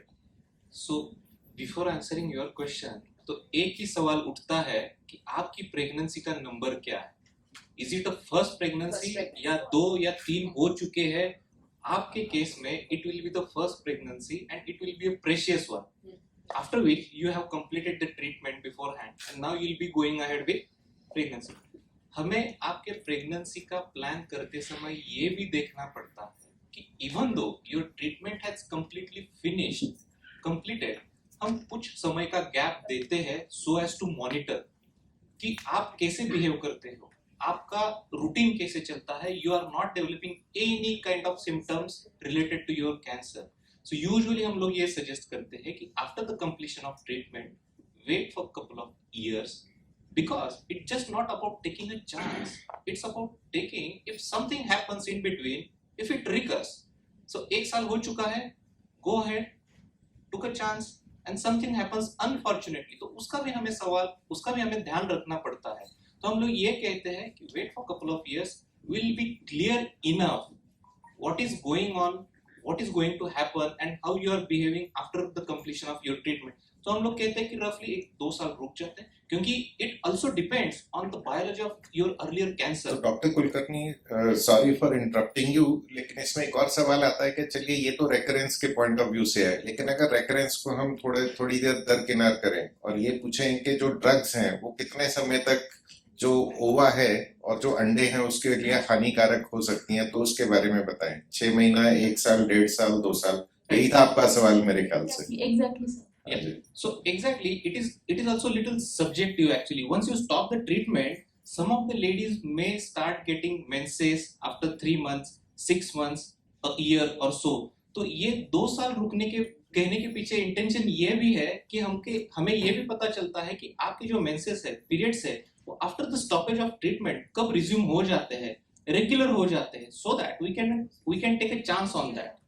देखिए, मेडिकली अभी जो ज्ञान है और जो लिटरेचर है उसके हिसाब से जो ये कीमोथेरेपी की दवाइयां होती हैं उनका कोई कंफर्म्ड ऐसा नुकसान नहीं है कि फ्यूचर प्रेगनेंसीज में टेरेटोजेनिसिटी या कुछ बच्चे के ऊपर उल्टा असर पड़ेगा, ऐसा कुछ होने वाला है. पर फिर भी ये बोलते हैं कि कम से कम 1 वर्ष का गैप होना चाहिए between the last chemotherapy and trying to conceive.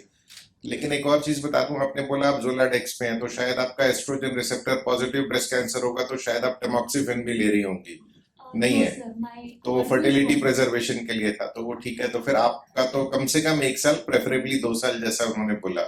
लेकिन अगर किसी महिला को estrogen receptor positive breast cancer है और अगर वो टेमॉक्सिफेन ले रही हैं, तो फिर तो जब तक टेमॉक्सिफेन चल रहा है तब तक बच्चा नहीं हो सकता, क्योंकि उसका बच्चे के ऊपर बहुत ही उल्टा असर पड़ सकता है. तो हम महिलाओं को ये एक्चुअली बताते हैं कि अगर आप 5 साल तक टेमॉक्सिफेन खा रहे हैं तो प्लीज कॉन्ट्रासेप्शन प्रैक्टिस करिए, और ऐसा दुरुस्त कॉन्ट्रासेप्शन होना चाहिए कि बच्चा बिल्कुल नहीं होना चाहिए, क्योंकि बच्चे के ऊपर टेमॉक्सिफेन का तो उल्टा असर, दुष्परिणाम कंफर्म्ड ही है. तो पर आपके केस में क्योंकि आपका ER नेगेटिव है तो आप 1 या 2 साल में कर सकती हैं. और एक और चीज आपको बता दूं, पहले ये एक धारणा थी, एक्चुअली उन्होंने भी एक सवाल पूछा था कि शायद प्रेगनेंसी से कहीं रेकरेंस तो नहीं बढ़ जाएगा. एक्चुअली अभी बहुत अच्छी स्टडीज हुई हैं, वो स्वीडन से आई हैं, और उसमें ये पाया गया है कि ब्रेस्ट कैंसर के बाद प्रेगनेंसी होने से रेकरेंस का चांस बढ़ता तो बिल्कुल नहीं है, शायद थोड़ा कम हो जाता है. चलिए, अभी हम अपने डेंटल सर्जन साहब से पूछते हैं.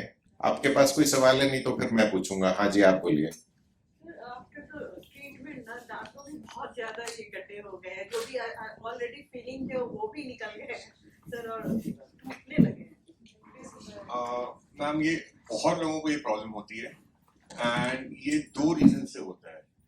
पहला तो because of the chemo and radiotherapy हमारे माउथ में सलाइवा का फ्लो कम हो जाता है. नाउ जो थूक होती है मुंह में बनना, इसका सलाइवा के 2 बहुत इंपॉर्टेंट एक्शन होते हैं. एक तो it acts as a lubricant, तो और दूसरा saliva is the first line of defence. It has antimicrobial properties, so it kills harmful bacteria in the mouth. Now when जब सलाइवा का फ्लो कम होता है तो उसकी वजह से ड्राइनेस इन द माउथ बहुत ज्यादा बढ़ जाती है, एंड अल्सर्स और ये सब होना ज्यादा शुरू हो जाता है, बर्निंग सेंसेशन, अल्सर्स. दूसरा, बिकॉज सलाइवा का फ्लो कम है, इवन छोटी चीज बहुत जल्दी दांत को खराब कर देती है, बिकॉज जो सलाइवा का एंटीमाइक्रोबियल एक्शन है वो मुंह में उस समय है नहीं. तो even a small stimulus can cause big damage. तो छोटी सी अगर आपको कैविटी शुरू हुई, बहुत जल्दी वो बड़ी हो जाती है. दूसरा प्रॉब्लम ये रहता है मैम कि हार्मोनल इम्बैलेंस होता है थोड़ा बॉडी में, because of hormonal therapies and everything. So उसकी वजह से जो हमारे दांत के सपोर्टिंग स्ट्रक्चर्स हैं, जो गम्स हैं, जॉ बोन्स हैं, वो सब वीक होना शुरू हो जाते हैं, एंड इवन इनामल जो है वो थोड़ा ब्रिटल हो जाता है. तो बहुत जल्दी वो दांत टूट सकते हैं या हिलने लग जाते हैं. तो इसकी वजह से काफी प्रॉब्लम्स होती है मैम। तो इससे निवारण पाने के लिए क्या करना चाहिए? आइसक्रीम बंद कर दें, सब मिठाई बंद कर दें, चॉकलेट बिल्कुल ना खाएं, क्या करें? So इस केस में the best way is prevention. So you have to take more care of your oral hygiene. सबसे पहले आपको सुबह शाम ब्रश करना बहुत जरूरी है ताकि कोई कैविटी या कोई डैमेज मुंह में शुरू ही ना हो। उसके अलावा फ्लॉसिंग करना भी बहुत जरूरी है, बिकॉज आप ब्रश करेंगे तो वो सिर्फ दांतों के ऊपर या साइड में क्लीन करता है, दांतों के बीच में जाके क्लीन नहीं करता है। एंड वी सी की most of the times when there is dryness in the mouth, जो कैविटीज होती है वो दांतों के बीच से शुरू होती हैं, तो फ्लॉसिंग करना बहुत जरूरी है। दूसरा तीसरा ma'am, regular dental visits and clean up कराना रेगुलरली, ताकि प्लाक कैलकुलस ज्यादा मुंह में नहीं बने, तो 6 महीने या साल में एक बार क्लीन अप कराना बहुत जरूरी है। So these are the self care which you can take. Apart from that it is symptom related, कि अगर आपको बहुत ज्यादा ड्राइनेस हो रही है माउथ में, then we have salivary substitutes also. They are in the form of mouth washes और gels which you can apply in your mouth. So वो सलाइवा का स्टिमुलस या फ्लो थोड़ा बढ़ा देते हैं, जिसकी वजह से भी आपको काफी रिलीफ मिल सकता है। चलिए, इन्होंने बहुत बढ़िया और ऑब्जेक्टिव जानकारी दी।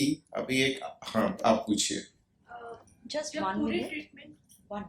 Dr. Joy is to leave, so can he carry on? Yes, we have to give him a big hand before he leaves.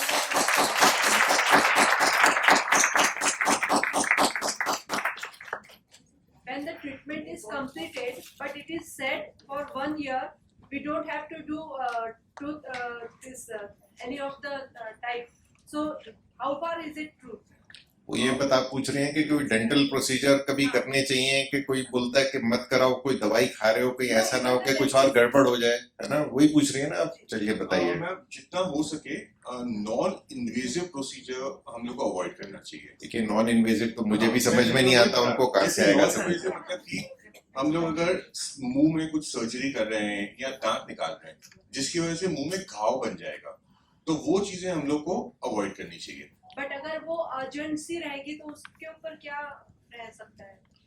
Ma'am, अगर अर्जेंट है, पेन हो रहा है, डिस्कम्फर्ट है, तो जनरली जो भी कंसल्टिंग फिजिशियन है, वी टेक कंसेंट, उनका कंसेंट लेके वी कैन गो अहेड। ऐसे नहीं है कि एकदम कॉन्ट्राइंडिकेटेड है, ऐसे नहीं है कि नहीं कर सकते हैं। आपको अगर पेन हो रहा है कंटिन्यूसली, मेडिसिन से कंट्रोल में नहीं आ रहा है पेन, तो we can do it, but it's just that we have to take precautions and it will take time to heal. It will take more time to heal. चलिए, इसमें एक और मैं जानकारी दे दूं आपको कि कुछ दवाइयां होती हैं जो बोन्स को स्ट्रांग रखने के लिए होती हैं। उनका नाम होता है बिसफॉस्फोनेट, और उसने आपने सुना होगा एलेंड्रोनेट, ऑस्टियोफॉस, जोलेट्रोनिक एसिड। वो अगर दवाइयां आपको चल रही हैं, कई सारे ब्रेस्ट कैंसर पेशेंट्स को चलती हैं एक कारण से या दूसरे से, तो फिर ये जो डेंटल प्रोसीजर है ये थोड़ा ध्यान से कराना चाहिए। वो दवा रोक के उसके 6 हफ्ते के बाद कराना चाहिए एज फार एज पॉसिबल। लेकिन अगर इमरजेंसी है तो फिर इमरजेंसी है। चलिए, अभी देखिए, अभी थोड़ा आगे बढ़ते हैं। ये आप रुकेंगे ना इनका सर? ठीक है, ये बिल्कुल रुकेंगे। चलिए, आप पूछिए। सर, मला विचारायचं होतं की हातावरची सूज कमी होईल का काही दिवसांनी, आणि एक्सरसाइज किती दिवस करायचं? वो ये पूछ रही हैं कि एक्सरसाइज कब तक करनी चाहिए, और हाथ उनका दुख रहा है, तो कोई भी बताएं, आप बताएं। सूज केव्हा उतरेल? सूज रहेल? और उनको सूजन भी आ रही है। हो, बरोबर. ऑपरेशन नंतर किंवा रेडिएशन संपल्यानंतर हातावरती सूज येणं, त्याला आपण लिम्फिडिमा म्हणतो कॉमनली. आणि लिम्फिडिमासाठी आपल्याला एक्सरसाइजेस, आपण एखादी गोष्ट झाल्यानंतर मोठं जे पुढची जी गोष्ट असते, it is very important, that is called as rehabilitation. Rehabilitation म्हणजे काय? ऑपरेशन आणि केमोथेरपी रेडिएशन झाल्यानंतर त्याची जी सिक्विली आहे इन द फॉर्म ऑफ लिम्फिडिमा, ते डील करणं. आता ही जी काही सूज आहे, ही सूज कमी होत नसते. तुम्ही एक गोष्ट लक्षात ठेवायला पाहिजे की ती सूज वाढू नये म्हणून काय केलं पाहिजे. त्याच्यासाठी आपले जे काही एक्सरसाइजेस असतात, त्याचे जे काही चार्ट्स असतात, ऑपरेशन नंतर लवकरात लवकर एक्सरसाइजेस सुरू करणं किंवा स्टॉकिंग्स घालणं. जास्तीत जास्त आपण तो जो हात आहे तो डिपेंडेंट पोझिशन मध्ये न ठेवणं, आणि सूज येऊ नये म्हणून नुसतं तुम्ही आता साधं बसलेला आहात तेव्हा सुद्धा जर तुमच्या हाताला जर लिम्फिडिमा किंवा सूज असेल तर त्या प्रकारचे एक्सरसाइजेस करत बसणं म्हणजे काय, थोडक्यात असं मालिश करत राहणं. तर ह्या गोष्टी असतात की जेणेकरून तुमची सूज वाढू नये म्हणून you have to take measures. हे पूर्णपणे जाणार असं नाही म्हणतायत, कारण आपण ऑपरेशनच्या वेळेस लिम्फ नोड्स काढलेले असतात, त्याचा रेडिएशनचा परिणाम असतो, काही ना काहीतरी स्वरूपामध्ये त्याचे परिणाम राहणार आहेत. ते परिणाम तुम्ही कमीत कमी कसे ठेवा की जेणेकरून लॉन्ग रन मध्ये तुम्हाला त्याचा पुढे जाऊन त्रास होणार नाही, याच्यावरती आपण जास्त फोकस केलं. चलिए बहुत बढ़िया. अभी आखिरी 3 कमेंट्स टिप्पणियां हम लोग डॉक्टर बासु, फिर मिसेस भोजवानी और फिर मिस्टर माथुर से लेंगे. उसके बाद इस पैनल डिस्कशन को का अंत होगा. डॉक्टर बासु, आप बताइए, आपने ये सारी चर्चा सुनी, पिछले 1 घंटे से थोड़ा ज्यादा हो गया, तो आप क्या कहेंगे सबको? सॉरी, आप क्या कहना चाहती हैं सबको? मैं कहना चाहती हूँ कि पहली बात तो बहुत ज़्यादा सोचो मत और बहुत ज़्यादा लोगों से बात मत करो इन टर्म्स ऑफ या because this is one thing कि हम लोग हर किसी से एडवाइस लेने जाते हैं. कोई फ्रेंड आ गया आपको मिलने, वो बोले तुम ऐसा क्यों नहीं करते, कोई और आ गया वो ऐसा, देन गूगल पे जाते हैं जो स्पेशली जिनको पढ़ने का शौक रहता है या फाइंड आउट करने का शौक रहता है, तो फिर बहुत सारा वो पढ़ते हैं, फिर वो टेंशन में आ जाते हैं कि अब ये तो नहीं हो जाएगा मुझे, अच्छा इस चीज़ का तो ये उपचार है, मेरे डॉक्टर ने तो मेंशन ही नहीं किया. सो ये सब प्लीज़ मत कीजिएगा. So focus on what your doctor has told. अगर आप, जैसे किसी ने पूछा था कि हम कब जाएं कब नहीं जाएं पता नहीं चलता, अगेन आई वुड से कि जब तक वो आपके डेली फंक्शन से इंटरफेयर नहीं कर रहा है या आपको बहुत ज़्यादा सहन नहीं हो रहा है या आपको लगता है कि ये अनरिलेटेड है, please feel free to go and speak to your doctor. Don't ignore your body is telling you something. Because ये मैं ये मानती हूँ कि मैंने जो मेरा डायग्नोसिस हुआ that was because I was listening to my body. जो मैंने लंग फील किया वो मुझे पता चला इट्स हार्ड, वो फिक्स्ड है, ये ठीक नहीं है, दिस इज़ नॉट नॉर्मल. और मैं गई और उसी दिन मेरा मैमोग्राफी हुआ और सब कुछ जल्दी जल्दी हो गया, मैं ठीक हो गई. सो ये please listen to your body. पर ज़्यादा इधर उधर बहुत ज़्यादा परेशान होने की ज़रूरत नहीं है. Your doctor is always there for you. So हमेशा आप उनसे पूछ सकते हैं. And be positive and take one day at a time. ये तो एक मंत्रा रहा है. सो या चलिए, मिसेस भोजवानी से मेरा आपसे एक सवाल भी है. तो कई बार ये बोला जाता है कि आप अपने डॉक्टर में पूरा फेथ करिए, तो आपको क्या लगता है, कुछ सेकंड ओपिनियन, थर्ड ओपिनियन, थोड़ी जानकारी नहीं आपसे पूछ रहा हूँ, हाँ, तो आपको लगता है कि कुछ गूगल पे भी देख लेना चाहिए, थोड़ी ज्यादा जानकारी ले लेनी चाहिए, या जो डॉक्टर बोल रहा है उसको पूरी तरह फॉलो करना चाहिए? मैं आपको एक्चुअली एक चीज बोलना चाहती हूँ. हम WCI वुमेन्स कैंसर इनिशिएटिव 19 साल से कॉन्फ्रेंस करते हैं, annual conference. Surgeons, breast specialist पूरी दुनिया से वो अटेंड करते हैं. इस साल 1 और 2 अक्टूबर को हमारा कॉन्फ्रेंस हुआ था ऑनलाइन, क्यों कोविड के रीजंस के लिए. सब्जेक्ट था एशियन पर्सपेक्टिव. उसका मतलब है जो हिंदुस्तान, एशिया के लिए जो अच्छी चीजें हो रही है, नए ब्रेक थ्रूज हो रहे हैं, नई ट्रीटमेंट्स जो हो रहे हैं, उसकी डिस्कशन हो रही थी. तो मैं ये 2 दिन मैं सुन रही थी ये डॉक्टर्स को. मुझे इतना अच्छा लगा कि डॉक्टर्स डिस्कस करते हैं एक एक पेशेंट के बारे में, चेंजेस, एक एक चेंज. ये पेशेंट को ये HR पॉजिटिव है, ये है, उसके जो डिटेल्स में जा रहे थे. मैं सोच रही थी आई विश पेशेंट्स सुन सके. वो हमको पेशेंट्स नहीं, हमको ह्यूमन बीइंग्स के जैसे देखते हैं. उनकी इतनी इच्छा है कि एक एक को हम कैसे ठीक करें. मुझे रोना आया था. एक मैं डिस्कशन में सुन रही थी आर्ग्यूमेंट्स में कि नहीं ये बेहतर है, ये होना चाहिए, ये इसकी ये उम्र है, इसकी ये ट्रीटमेंट होना चाहिए. तो ये मैं आपको कहना चाहती हूँ, हमारे डॉक्टर्स नहीं हैं, उससे बहुत बढ़ गए हैं. उनके ऊपर आप फेथ रखें. हम जाते हैं, सोचते अरे यार ये डॉक्टर ये क्या बोल रहा है, इतने पेपर्स, इतनी ट्रीटमेंट. जिस प्रकार से वो इतनी डिटेल में एक इंडिविजुअल को देखते हैं, वो मुझे इतना अच्छा लगा. ये मैं आपको शेयर कर रही हूँ. मैंने डॉक्टर को कहा था ऑनलाइन जब मैं बोल रही थी. दूसरी चीज जो आप सोचते हो ना कि इतनी आसानी से ब्रेस्ट मसेक्टमी कर देते हैं और डॉक्टर सोचता है नहीं आपके लिए अच्छा होगा आप ब्रेस्ट निकाल दें. बिल्कुल नहीं. इतनी लड़ाई करते हैं एक दूसरों के साथ स्पेशलिस्ट के, ये ब्रेस्ट को रखना है, ब्रेस्ट कॉन्जर्वेशन सर्जरी जितना हो सके वो करें। उनको पता है कि हम लेडीज के लिए ब्रेस्ट रखना अच्छा होता है, मगर कभी हो नहीं सके तो दे एडवाइज यू कि मसेक्टमी बेहतर होगा आपके लिए, मगर ये इतनी जल्दी में डिसीजन नहीं लेते। हमें देखते हुए कितनी हमारी साल है, हमारे कितने बच्चे हैं, हमारी कितनी और लाइफ चलनी है, वो सब लेके डिसीजन लेते हैं। तो आज हम बहुत बड़ा एक थैंक यू बोलेंगे तालियों के साथ हमारे डॉक्टर्स को। चलिए भोजवानी जी, बहुत बहुत धन्यवाद। आपने जो है डॉक्टरों के बारे में इतने बढ़िया शब्द कहे, हम लोग आपके आभारी हैं, लेकिन फिर भी आपने मेरे सवाल का सीधा उत्तर नहीं दिया। ये मुझे कहना पड़ेगा, सेकंड ओपिनियन लेना चाहिए या नहीं लेना चाहिए? और इनको पता है कि जब मैं मॉडरेटर होता हूँ तो मैं छोड़ता नहीं हूँ इतनी आसानी से।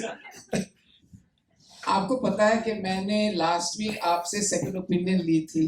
मेरी बहुत क्लोज दोस्त, उनको अभी breast cancer in her 70s में आगे, और फिर उन्होंने मुझे पूछा कि एक डॉक्टर पर गई थी, शी वॉज नॉट हैप्पी। वो डॉक्टर उनको कह दिया कि हाँ हम लपेक्टमी कर सकते हैं, मगर आप जब ऑपरेशन थिएटर पर होगे तब हम डिसीजन लेंगे, लपेक्टमी के बदले हम मसेक्टमी कर देंगे। उतनी डर गई, उससे पूछा कि किसी के पूछे बगैर आप मेरा ब्रेस्ट निकाल दोगे? तो फिर मुझे फोन किया उसने कि please can I take a second opinion. तो उसकी सब रिपोर्ट्स मैंने डॉक्टर जी को भेजी थी। He gave me one advice, but जो भी डॉक्टर एडवाइस देता है it is up to us कि हम वो ले सलाह के नहीं ले। द इम्पैक्ट ऑफ दैट हमारे it is good to take a second opinion, but it doesn't mean that the first doctor was wrong. कभी कभी second opinion अच्छा होता है, कभी confusion भी हो जाती है। तो आपको देखना पड़ता है कि आपके केस में जो पहला डॉक्टर जिसके पास आप गए हो उसके साथ आप कंफर्टेबल हो और उसने सलाह ठीक दी है, then you may not need a second opinion, but most people prefer today to take a second opinion. देखिए, इन्होंने जो कहा वो बिल्कुल सही है और डॉक्टर शोभना नाग मेरे से सहमत होंगी कि सेकंड ओपिनियन लेना आपका राइट है और उससे आप हिचकिचाइए नहीं। और आजकल जो मॉडर्न जमाने में जो डॉक्टर्स हैं वो ज्यादातर इस चीज का बुरा भी नहीं मानते हैं। मैं सही बोल रहा हूँ कि मैं गलत बोल रहा हूँ? आप बताइए। बिल्कुल सही है। और कई बार मशवरा करके 2-3 लोगों की सलाह से इलाज और ज्यादा अच्छा भी हो सकता है। कभी कभी कंफ्यूजन हो जाता है, but to take an opinion from a second or even a third, fourth, fifth doctor is your right, and please do not hesitate to do that. एक और चीज कहूंगा कि कई लोग बोलते हैं कि डॉक्टर गूगल पे बड़ा कंफ्यूजिंग कई तरीके की इंफॉर्मेशन है। वो बात सही है, लेकिन क्या है ना कि पहला वाला जमाना था जब डॉक्टर एक भगवान था, उसने जो बोल दिया वो हो गया। मगर आजकल वैसा नहीं है। आजकल जो भी इलाज होता है उसको बोलते हैं एविडेंस बेस्ड ट्रीटमेंट। कहने का मतलब कुछ ट्रायल्स हुए हैं, कुछ स्टडीज हुए हैं, कुछ लिटरेचर है, उसके हिसाब से होता है। तो जो इंफॉर्मेशन है, जितनी ज्यादा इंफॉर्मेशन आपके पास होगी उतनी ज्यादा पावर आपके पास होगी। तो डॉक्टर से सवाल करने में हिचकिचाइए नहीं। अगर कोई डॉक्टर्स हड़बड़ा जाते हैं, कोई पेशेंट उनसे सवाल कर रहे हैं, तो इसका मतलब जो है आप किसी दूसरे डॉक्टर के पास भी जा सकते हैं। और मैं एक गुड डॉक्टर हूँ, इसलिए पूरी रिस्पॉन्सिबिलिटी से बोल रहा हूँ कि सबका ये एक राइट है कि वो जितना सलाह करना चाहते हैं वो कर लें और उसके बाद अपना इलाज कराएं। तो thank you very much Mrs Bhojwani, आपने डॉक्टर्स के लिए इतनी अच्छी बातें कही। We hope that we live up to the standards and the pedestal on which you have placed us. चलिए मिस्टर माथुर, आखिरी आपके पास आते हैं। आपकी पत्नी, आपका एक सवाल है? मेरे लिए सवाल है? देखिए, मॉडरेटर से कोई सवाल पूछते नहीं और मॉडरेटर जवाब देने से मना कर देते हैं, क्योंकि मॉडरेटर होने का यही तो मजा है कि उनको जवाब कुछ नहीं देने पड़ते, सिर्फ सवाल पूछने होते हैं। पर फिर भी पूछिए। सेफर साइड के लिए आयुर्वेदिक दे सकते हैं क्या, कि ताकि वापस रीअकर ना हो? ये आपका सवाल मेरे से है, मैं ही दूंगा आपका। चलिए मैं ही देता हूँ आपको जवाब। देखिए, ऐसा है, आयुर्वेद, यूनानी, होम्योपैथिक, तरह तरह के सिस्टम्स ऑफ मेडिसिन है और हर सिस्टम ऑफ मेडिसिन में कुछ ना कुछ अच्छाई है। लेकिन मैं एक चीज कहूंगा कि जो कई सारे जो सिस्टम्स ऑफ मेडिसिन का जो मिश्रण हो जाता है, यानी कि एक दवाई एलोपैथिक चल रही है, फिर दूसरी होम्योपैथिक चल रही है, तीसरी आयुर्वेदिक चल रही है, तो उसमें कभी कभी इंटरैक्शन आपस में उनका जो मिश्रण से कुछ ऐसी इफेक्ट्स उभर के आ सकते हैं जिसकी जानकारी मुझे तो नहीं होगी। अब आप मेरे पास एक आयुर्वेदिक की दवा लाके देंगी तो मुझे पता नहीं होगा कि उसके अंदर है क्या। तो मेरी सलाह अपने पेशेंट्स के लिए ये होती है कि आपको बाद में करना है आप कर लीजिए आयुर्वेदिक ट्रीटमेंट, लेकिन जब तक आपकी एलोपैथिक दवाई चल रही है तब तक जहां तक हो सके आप दूसरे सिस्टम्स ऑफ मेडिसिन उनके साथ मिक्स मत करिए। ये मेरी पर्सनल धारणा है, पर इसके बारे में 2-3 ओपिनियंस भी हो सकते हैं। आपसे पूछते हैं आप क्या कहना चाहती हैं डॉक्टर नाग, ये बड़ा अच्छा सवाल है। मैं यूजुअली यही सलाह देती हूँ कि आप प्लीज आयुर्वेदिक स्पेशली उसमें काफी भस्म रहते हैं, तो उससे बहुत तकलीफ होती है, किडनी को डैमेज पहुंचता है, लिवर को डैमेज पहुंचता है, और हमारे ड्रग्स के साथ क्या मतलब इंटरेक्शन है वो भी हमें मालूम नहीं। कभी कभी मैं परमिशन देती हूँ होम्योपैथी लेने के लिए, लेकिन आयुर्वेद आई यूजुअली ट्राई। देखिए आयुर्वेदिक दवाइयाँ जो है वो बहुत लाभदायक भी हो सकती हैं। हमारा एक ब्लड का कैंसर है जिसको बोलते हैं एक्यूट प्रोमाइलोसिटिक ल्यूकीमिया, उसके अंदर एक आर्सेनिक नाम का एक मेटल होता है, वो तो 2000 साल से आयुर्वेदिक सिस्टम ऑफ मेडिसिन में है, और आज के दिन में वो एलोपैथी का एक सबसे फ्रंट लाइन ट्रीटमेंट बन गया है उस एक्यूट ल्यूकीमिया का। लेकिन क्या है ना कि हमें आप मेरे पास एक वो पाउडर लेके आएंगे आयुर्वेदिक का, मुझे पता नहीं उसके अंदर मरकरी है, लेड है, कैडमियम है, आर्सेनिक है और किस मात्रा में है। तो इसके लिए मेरी सलाह ये है कि आप दोनों को मिक्स मत करें। जब आपका एलोपैथिक इलाज खत्म हो जाए तो किसी, अगर आपको लगता है कि आप आयुर्वेदिक आपको चाहिए तो किसी से जाके सलाह कर सकती हैं।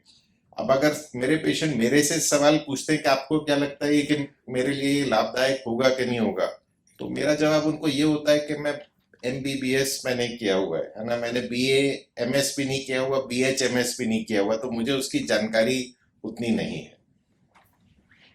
मतलब जो कीमो के और जो साइड इफेक्ट होते हैं, जो तकलीफ होती है, वो कम करने के लिए आयुर्वेदिक, और वो कम करने के लिए देखिए मुझे ये कहना पड़ेगा कि इसका कोई बहुत अच्छा एविडेंस नहीं है, डेटा नहीं है कि उससे एक्चुअली जो होते हैं।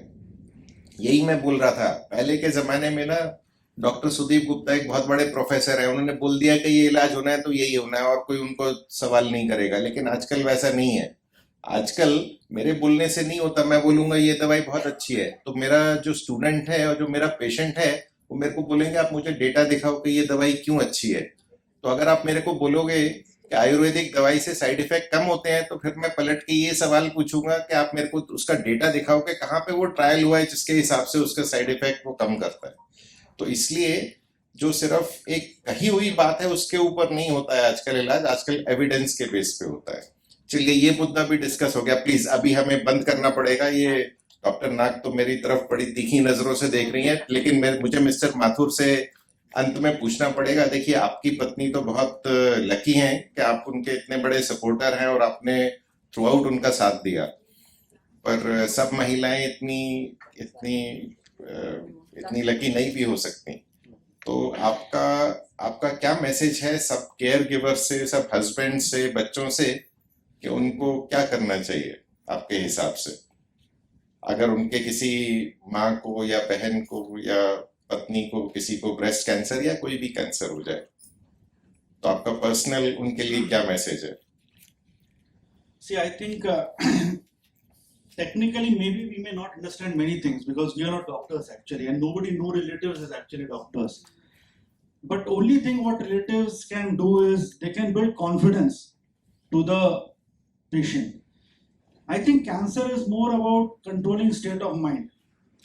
If somebody is able to control his or her state of mind, he can fight